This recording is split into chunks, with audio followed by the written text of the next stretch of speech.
Shalom sahabat Mitra Rema. Hari ini tanggal 30 Agustus 2022, kita akan sama-sama mendengarkan firman Tuhan yang terambil dalam Filipi 4 ayat yang ke-11 yang berkata demikian. Kukatakan ini bukanlah kekurangan, sebab aku telah belajar mencukupkan diri dalam segala keadaan. Demikianlah firman Tuhan, dan firman ini akan sama-sama saudara dan saya renungkan di hari ini, yang saya beri judul puas. Saudara yang saya kasihi dalam Tuhan Yesus Kristus, kata puas itu artinya sudah lebih dari cukup. Kata puas artinya nggak mau nambah lagi. Kata puas artinya sudah benar-benar nggak kepingin dapat lagi. Nggak kepingin ambil yang lain. Puas. Nah, kita mau lihat di ayat yang tadi saya baca, saudara. Di sana Paulus berkata bahwa sebab aku telah belajar mencukupkan diri dalam segala keadaan.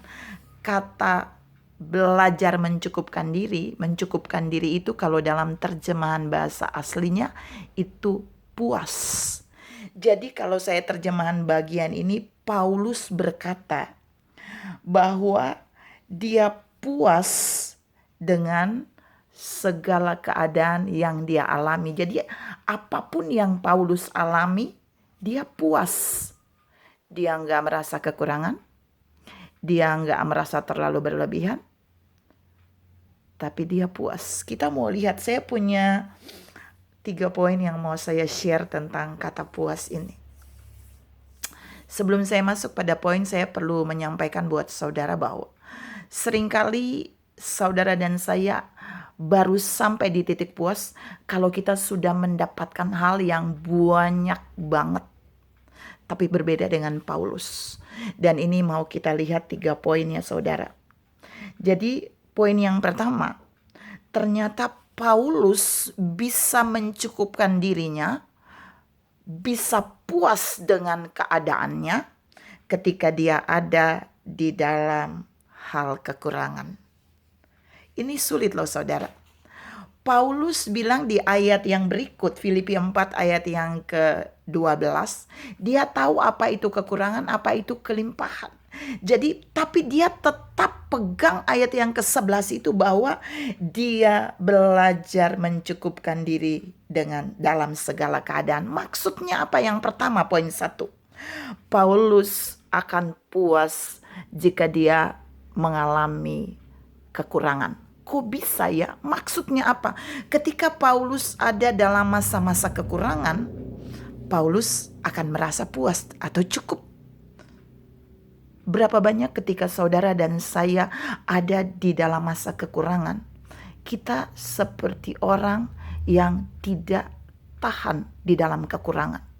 Lalu kita mulai mencari jalan-jalan keluar kita sendiri untuk menutupi kekurangan itu. Tapi Tuhan mau sampaikan buat saudara dan saya lewat firman ini, Paulus nggak ngoyo loh, saudara. Waktu dia ada di dalam kekurangan, dia belajar puas dengan keadaan yang ada. Dia belajar mencukupkan dirinya dengan keadaan yang kurang itu, tanpa harus menyusahkan diri untuk mengejar hal-hal yang bisa mengakibatkan dia berjalan di dalam daging. Yang kedua, Paulus merasa puas ketika dia ada di dalam keadaan yang normal. Yang normal tuh maksudnya apa? Yang tidak kekurangan dan yang tidak dalam kelimpahan. Artinya dia puas. Kalau dia ada di dalam keadaan yang normal, hari ini dia bisa mencukupkan diri, pemasukannya sama dengan pengeluaran, seri, alias masuk 100 keluar 100. Paulus tetap puas. Ada berapa banyak saudara dan saya ada di titik normal, di mana kita punya pendapatan 1 juta misalnya, dan kemudian kita mau membuatnya seimbang untuk membuat pengeluaran kita juga 1 juta. Seringkali banyak umat Tuhan gagal. Ketika Tuhan menaruh saudara dan saya di titik normal, di titik seimbang, kita selalu merasa tidak cukup. Kita selalu merasa tidak puas. Kita selalu merasa belum cukup. Lalu kita mulai mengejar hal-hal secara daging. Tapi Tuhan menasihatkan saudara dan saya hari ini, mari kita puas dengan apa yang Allah berikan bagi kita. Kalau Allah memberikan kita kecukupan, masuk 100 keluar 100, mari kita bersyukur dan jalani itu dengan rasa puas. Yang ketiga, yang terakhir, Paulus menekankan di ayat yang ke-12 di bawah, kalau saudara baca, dia tahu apa itu kekurangan, apa itu kelimpahan, tapi dia tetap mau berkata. Dia belajar mencukupkan diri dalam segala keadaan. Maksudnya apa? Ketika Paulus ada di dalam kelimpahan, Paulus gak boros, tapi Paulus tetap merasa puas dengan keadaan yang cukup. Artinya Tuhan mau bilang buat saudara dan saya bahwa Rasul Paulus memiliki karakter roh yang puas, yang bersyukur waktu ada di dalam 3 keadaan. Keadaan kekurangan, keadaan yang normal, atau keadaan yang berkelimpahan.